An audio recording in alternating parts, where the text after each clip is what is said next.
Ladies and gentlemen of the old world, I hope you're all doing well, and welcome to this community showdown. It's going to be the Empire led by Alex facing off against Bretonnia, who shall be helmed by Martinius here on the road to Talabheim.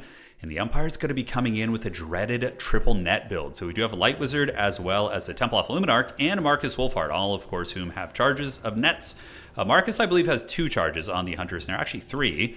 Light Wizard, of course, going to be able to cast a whole bunch, and the LUMINARK, I think, is the one that does have, I could have sworn it only had 2, I guess it has 3 as well. So yeah, 3, 6, and potentially like upwards of 10 nets going to be going down here. So can definitely help control the Bretonnian mobile game. Now, the rest of the build's going to be Spearmen, with a single Crossbowman making a rare appearance, but crossbows are, if you're expecting infantry swarms, they will be a little bit more effective than Huntsmen. Huntsmen probably considered to be a little bit more meta for sure because of the Bretonnian cav, and they're also decent against archers, but trading into peasant archers, the crossmen would trade a little bit well, probably a little bit better.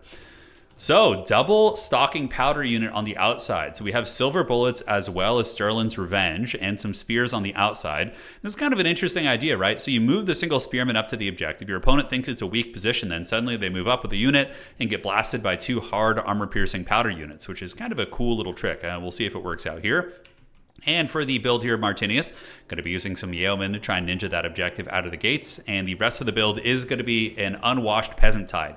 So this isn't a bad idea. Open with mass infantry, try and stuff the Empire back, and then, of course, call in cav to start trading in the mid-game. Coming in with elite cav out of the gates against threats like Hochland long rifles and cannons and war wagons, whatever it might be, could be a little bit dangerous. So we do have Spearmen at Arms. Battle Pilgrims are very good. They outtrade State Troopers pretty decisively, but are vulnerable against grenade launchers, Knights of the Black Rose, cav charges, things like that. Secondary rows going to be a lot of archers, and that's a good choice. They'll definitely do well against a lot of the light armor over here. And not too many crazy targets for the LUMINARK to shoot, but I mean, all it takes is Homeboy slipping up with his Prophetess and just getting caught with that. And then, that can turn the entire game, shutting down the life magic and giving the leadership penalty to the peasants. Now, Battle Pilgrims have crazy good leadership. They're at 88 right now with the Grail Relique. The rest of the units here, of course, a little bit lower. So they would suffer pretty bad there. So LUMINARK shot, it's going to be just going for the Grail Relique. Hey, oh my God, the pillar! Oh, that feels so bad. Oh, that one tree. Because that would have just like half-lifed that Grail Relique there. And that's honestly an excellent target. Oh, maybe that's the tech about the LUMINARK to try and take down the Grail Reliques, which really isn't a bad idea. Bretonnian armies fold pretty quickly. The infantry do without the Grail Relique, so... On the outside, we do see the guns forming up ranks. So it is going to be the Sterling's Revenge with the silver bullets on the outside. And there's going to be a column of men-at-arms as well as battle pilgrims out here. No, just double men-at-arms going to be pressing the side. And the LUMINARK does swing and a miss. It looks like it hit a little bit of a hill or a ravine there or something. Maybe one of these gravestones, I'm not sure. But it has been whiffing so far, which is, par for the course. It's to be expected. So crossbows going to be moving over here. The Empire going to be eating a lot of arrows, and they do retreat the crossbows out of range of most of these bowmen, which is a good call. And a lot of swordsmen going to be getting called in to try and hold the line. Yeomen coming around the backside. And now, yes, the Holy Wardens of Montasol were called in, and they're about to just eat some hard powder. So the Holy Wardens, unfortunately for them, are not shielded like regular battle pilgrims. They like to go balls deep with their two-handed weapons, and they're going to learn why why powder took over and these sort of, more primitive weapons perhaps failed in history. But yeah, they get slapped with the net by Marcus. Really good net. Nets down the Spearmen too, which is going to take pressure off the Sterling's Revenge. And now this very expensive ROR unit is going to be getting absolutely hammered by the nets of Sigmar. So not a bad start. And in the backfield, we do get an engagement coming in from the mounted yeomen. So they move in, they get netted down with an overcasted net of Amatok, then they get surrounded by state troopers. And is there going to be a follow-up net from the Temple of LUMINARK? But even still, they're taking a lot of damage.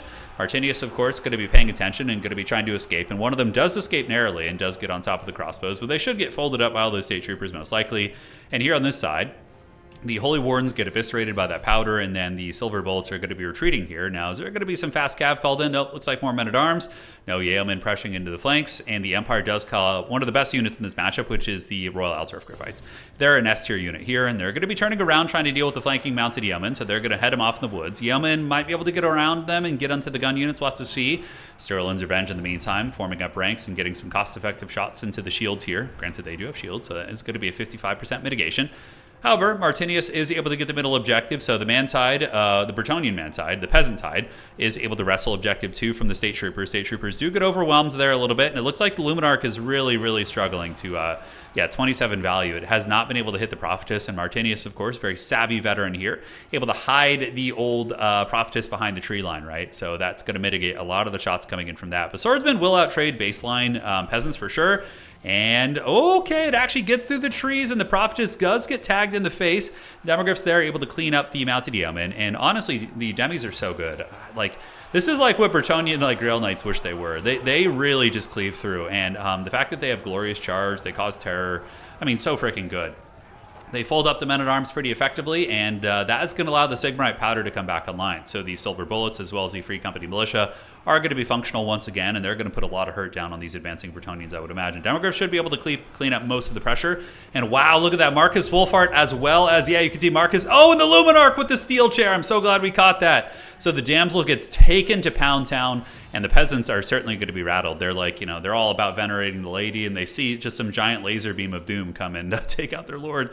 Certainly not going to be fun for them. Now on the backside, grenade launchers called in, and they're being chased by spears, but going to be very good against the errant peasants. And for the Empire, it's very important when you're being, you know, aggressively pushed like this to make sure you hold on to at least one objective to really make it potential, you know, give yourself potential to come back later on. But the Luminark's honestly done its job. Like, it's got 900 value, but, you know, that's, like, great. Taking it down the enemy lord is just S tier. And these are the companions of Quenelle. So we do see these Sterling's Revenge and their floppy hats of doom trying to line up shots, but they do get chased by some of the battle pilgrims, so they are going to be forced to retreat. And in the backfield, the Demogryph Knights, you know, protecting the Silver Bullets, trying to get them functional once again. But there's a chance that Bretonians might be able to triple cap the Empire. The Empire does have a lot of resources tied up in sniping elements, so that is going to take away some of their capture agency. But, you know, the gambit did pay off. The Bretonian Lord was killed. However, it's a very cheap damsel. It probably costs like 1,000 gold. So I would expect Martinius to probably call that damsel back in once she's able to heal from her wounds and get ready to go once again. So the Royal Altdorf Griffites do chase down some of the spearmen and get the Fat Tear routes. There's no Grail Relic here, and they have a negative 10 penalty on leadership. So it's just going to be incredibly devastating. They're also being blasted by grenades. So a lot of scary things here as those battle pilgrims do get sent to another dimension. Moving on up are the Companions of Quenelles, and those are tough units. I mean, if they go fisticuffs with the Royal Altdorf Griffites, the Griffites would win it, but it would be a very nasty fight, and both sides would take heavy casualties. And from a cost perspective, I think the Griffites cost like 200 or 300 more. Can't quite remember, but even still, the Empire can control the battlefield positioning by using a Light Wizard to, of course, net these things down and make sure that the demis get the advantageous fight. But really good micro and cav from both sides. Nobody's really thrown away an elite cav unit, and for Bretonnia, the damsel is back. She you know, used the life magic to mend her wounds, but you know, on that same coin, it does give the Luminark something to shoot again, right? Probably just going to be zeroing in here. And on the other side, we do see Null Ironsiders being called in. All right, you don't see those guys often. What a cool replay. So here we go. And Alex here going to be lining up, and they do. I'm not really sure about their applications. Like they were getting used when they first came out. But there's some, obstruction here for sure. These like little cairns, these graves, and then this hill. So we're going to see if they're going to be able to shoot here. So do they have line of sight? It says they're not impaired shooting-wise, but I think they are. I think that there's some issues. And there they go. So they're going to start unleashing and getting a little bit of a powder discipline going. They do, of course, have the black powder discipline. So if they stand still... Oh, was he preparing for the accuracy and reload skill? I don't know. Well, it is active, so they are able to get that powder discipline. I actually play... in tabletop... I often play the Nuln Regiment of Renown Army. I have the General Hans is super fun, and using the war wagons is so great. So the Beast Slayers of Bastogne do get nailed by the Luminark. Points are favoring Bretonnia here in this war of attrition, but value trading certainly favors the Sons of Sigmar. And the Nuln Ironsiders will be able to put some massive hurt down on most of the Bretonians, and we do see the Battle Pilgrims retreating. Empire Knight's going to come up and try and screen them out. And the Empire just hunkering down and value trading on the objective, which I would say is pretty meta in this matchup.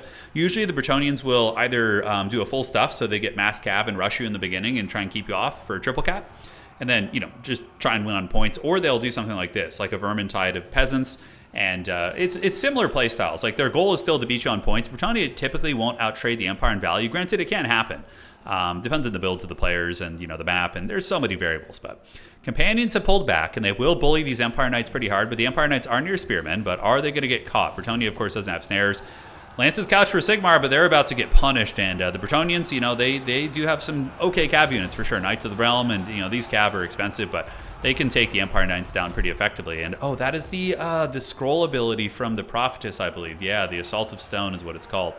So Empire Knight's trying to flee the scene, which is good, and they're just running through all the archers. So that's a really good play. When you're caught in a bad situation, just dive as many archer units as you can. The Null Ironsiders, though, have gotten some line of sight, and it looks like they're going to continue shooting in and wearing down the units wherever they can. On the outside objective here, Objective 1 is pretty well controlled by Sigmar. We do have Marcus here. We have Light Wizard. State Troopers are still grinding it out. Sterling's Revenge is nearby. But we do see the Silver Bullets finally get compromised by some mounted yeomen. So Martinius finally able to get his prize and take down that handgunner unit, which is very disruptive. And the Demogryph's going to be trying to come in and save the homies, but it might be a little bit too late. But yeah, very, very nice catch there by Martinius, but also a good response using the grenade launchers. And then the archers also able to range in and shut down the outriders with the grenade launchers here. But yeah, those yeomen should get terror routed, probably pushed off. And look at this. Oh, she's netted again. Double net, just to really make sure. So we get the net of Amatok and the Hunter Snare activated. So yeah, she actually could get karate chopped again, which would be absolutely hilarious. So, you know, they didn't hear no bell. So Powder is coming in from Sterling's Revenge, and oh, dude, the Luminark wants it. It wants it bad. We got to just follow this. Oh, it ran out of ammo and was unsummoned. Okay. Yeah, so a little bit of blue balling there, but at the very least, the Prophetess did get pushed off, so that thing is going to be running. Now, Martinius holding firm on Objective 2. Very little minimal units on Objective 3, but he doesn't really need to, hold anything there. I think he's okay. Knights of the Lionhearted running down some of the Haggard State Troopers, and the Null and Ironsides are going to be retreating back right now as the Swordsmen do defeat the Spearmen at Arms with Shields. Got some Crossbowmen, got some Halberds, and in tabletop, in the tabletop Nuln army, you actually, I believe all your state troopers have to be halberds, which is really funny. You actually cannot even bring like sword and board state troopers or spearmen. It has to be halberd units. So we might see the Knights of the Lionhearted get some decent penetration here into the Null and Ironsides. But that's kind of the funky thing about Null and Ironsides. They have decent combat stats, 32, 26, and then 60 armor, so they can take cav charges a little bit better. But even still, Martinius is able to get some good cackling here. But now another Demogryph Knight Halberd's called in, which should defeat them pretty decisively in combat. But the question is the Empire going to be able to get all three objectives, right? Because they are going to get forced into a triple cap situation here. And Martinius is running a lot of distractions. I wonder if he's going to start reinforcing his back point here with halberds. Wouldn't be a bad idea, but men-at-arm polearms only have 2 capture weight, so you would need to send battle pilgrims or foot squires to get the full capture weight for Bretonnia. But yes, we do see the battle pilgrims advancing up, just trying to tarp it where they can. Mass terror routes are going to be on the table from the old Demogryphs, I would wager. And the Prophetess of Life is still alive, so the leadership of Bretonnia is going to be stabilized here, and that's going to be a beautiful net. That's just a huge value trade. Like an expensive 1,100 gold cav unit is now going to be taking huge casualties from the Demogryph Knights, which just will, in a straight fight, if the Knights of the Lionhearted got a couched lance charge into the Demogryphs, they would bring them down to probably half health. The Demis would probably win it, simply because Knights of the Lionhearted lack armor piercing, and Demis have a ton of armor. They're 125. Those guys are very, very thick. But we do see the Man-Tide moving up. Null and Ironsides have gotten in position once again and are going to be shooting shots from downtown. And it looks like it's not bad damage. Very similar to like a handgunner, to be honest. But they are more resilient than handgunners. I guess that's the trade. But the State Trooper Halberdier is going to be moving towards the middle. I would imagine Martinius probably wants to zero in his Peasant Bowmen on the Halberds. That's the best usage. They only have 30 armor, no missile mitigation whatsoever, right? So they have a really bad time with that. Companions of Quinnell is having an epic duel with the Royal Outdorf Griffites and actually trading very well. I don't know if they're both full health, so not really, a true test of this matchup, but I think the Griffites would win this one in the end of the day. 1,800 against 27, and the Demogryphs, very, very beastly. I think they're one of the best cav units in the game. The Royal Outdorf Griffites are very, very good. So Marcus going to be hanging on the objective. It looks like everybody was sent to the middle, and it does start to flip to Sigmar. On the outside, we do see Martinius hanging onto the point here with his tattered battle pilgrims, but he sees the writing on the wall. He starts advancing up battle pilgrims and men-at-arms, which is good. Peasant archers trading pretty well into the halberds, and the grenade launchers do get headed off by the Chad Bretonnia Knights here. Not Knights, even the Yeomen. Yeomen have really been the MVPs here, but they do get netted, and now they're going to be facing the Wrath of Nuln as the Null and Ironsides do unleash on them, as well as these crossbows nearby. So they're going to be paying the troll tolls. The Light Wizard, the Battle Pope, continues to do his best. Marcus just going to be camping out on the backside point, making sure nothing funny happens. We do see swordsmen arriving, and Bretonnia's holding on to it, man. They're not giving it up easy. Oh, and we got Grail Knights being called in. That's going to be a very, very tough one to remove, man. And now, how does the Empire deal with these Grail Knights with their tattered army? Null and Ironsides, Marcus, the Griffites, could do some damage on the way out, but we do see Empire Knights and a lot of State Troopers coming up, Grundle's Defenders. I mean, the Empire has a pretty big value lead, too, so I suppose they're just going to drown them in State Troopers, and Grail Knights are, very killy, but they're not going to just, cut through 1 million infantry units on their own. I mean, I guess if it's like swordsmen and non-spear units that aren't braced, I guess they could. Empire going to be flipping the middle objective, and the Empire Cav going to be moving across over to the Peasant Bowmen. Nice, really, really nice Cav micro on both sides this game. Honestly, Alex has been microing super well with his demis. Very clean. He constantly stays away from threats with his Empire Knights and keeps running through enemy formations. And Martinius has also been doing very good, but it's been much harder for Martinius too because of the excellent net play coming in from the Empire. So the nets have been very disruptive. So Spearmen do arrive. We see it in flux. Objective is captured here, so there's only another 80 seconds left. So the Empire, or the Bretonnians, need to hold for 1 minute and 20 seconds here, which is possible. Not going to be easy. On the far side, we do see the Prophetess battling it out, and the Grail Knights have taken a big fight here. So they are going to be battling against Empire Knights and the Royal Outdorf Griffites, but it's not going to be a great fight for them because there's halberds. So the Empire State Trooper halberds are going to be able to push them back and really punish them in the middle. We do see the Men-at-Arms and the Yeoman trying to get that objective back. More State Troopers on the way up. Silver Bullets are on the way as well. And that's going to be 15 capture weight on this objective against 8 for Bretonnia. So that's going to start flipping very, very quickly. We do see more Spearmen coming, but they're probably not going to get there in time. But I don't know. I think that the Empire might be able to flip this point. Man, the middle's in flux as well. 1460, very, very close game here in this human civil war. But the Royal Outdoor Fights are still standing firm, probably over 2,000 value. Grail Knights need to find their way over to this objective and try and get some rear charges or something. But they're just being bogged down by the Empire Knights. And there, it looks like Sigmar is going to be getting the objective. The State Troopers, the dreaded Grundle's Defenders with their powerful cod pieces. Too thick and strong here for the old Bretonnian Infantry. And the Bretonnian Infantry will be outmuscled on the objective by the State Troopers. And advancing up are more reinforcements, which are just going to make it even harder to get right. So it looks like the back of the Bretonnians has been broken. I don't see too many comeback avenues. I mean, there is a Grail Knight, but there's not any like a Flock of Doom caster here or a Heaven's caster with Wind Blast is actually a really cool tech against the Empire. You can use it to clear out State Troopers and Halberds super effectively. Another net going down to the Grail Knight, and like every second you can buy is pretty good. So there are going to be some Yeomen, a lot of Bretonnians coming in. Okay, that is a lot. Granted, these are all expendable units. The Battle Pilgrims are not. Holy Warden's an excellent choice. They might be able to get some good killing power for sure. But the Empire's just going to need to commit all of its elements at this point. So Empire Knight's going to be cruising over. State Troopers holding, disciplined. And I think what banner is this? This is Averland, I think. Yeah, it's the Mad Count, right? Yeah, I think it is. So Empire Knight's going to be moving on. Bretonnia does start to wrestle the capture weight. And mind you, if they lose this objective for even a second, the Empire loses the game. But there's going to be another 10 capture weight. Not a second. It would be 20 seconds. But there wouldn't be enough time to flip it back, probably. The Spearmen get there. That's going to be another 10 capture weight. Silver Bullets and the Null and Ironsiders. Very cool to see them in action. 700 value, not bad. But they're going to hold ranks and get their powder discipline going. It's a very cool one. So what does it give you? Accuracy and reload skill if they can prepare their position. So kind of fun if you're expecting a rush. Just have them like hunker down. And that's going to be it. GG, well played. The Empire arrives and Martinius taps out. Great game by both players. Man, when I first saw Alex's build, I did not think there was going to be, I was like, oh man, a LUMINARK against like a swarm of Bretonnian peasants is going to be pretty inefficient. But he had just such beautiful net play. It was super good. His micro with his various powder units is very nice as well. And the demograph play was just on point, like super good. Honestly, I think he played that better than I would have. And Martinius also played very well too. But, you know, obviously his Lord getting sniped, a lot of his cav getting netted, the cav trades favoring the Empire. And honestly, I think that the Empire probably just straight up has better cav than Bretonnia, although I think Knights of the Realm would maybe be necessary. Cut things like Beast Slayers and the Holy Wardens. I don't think they're super good. I think baseline Battle Pilgrims can do their trick. And just mix in a bunch of cheaper Knights of the Realm. I find that they trade a little bit better. But I'm just like spitballing. I suck at Bretonnia. I guarantee you Martinius is probably better at Bretonnia than I am. But that would just be my observation from an outside kind of fresh set of eyes perspective. And the caster was all right. You know, like I felt like that was a lackluster part of the build.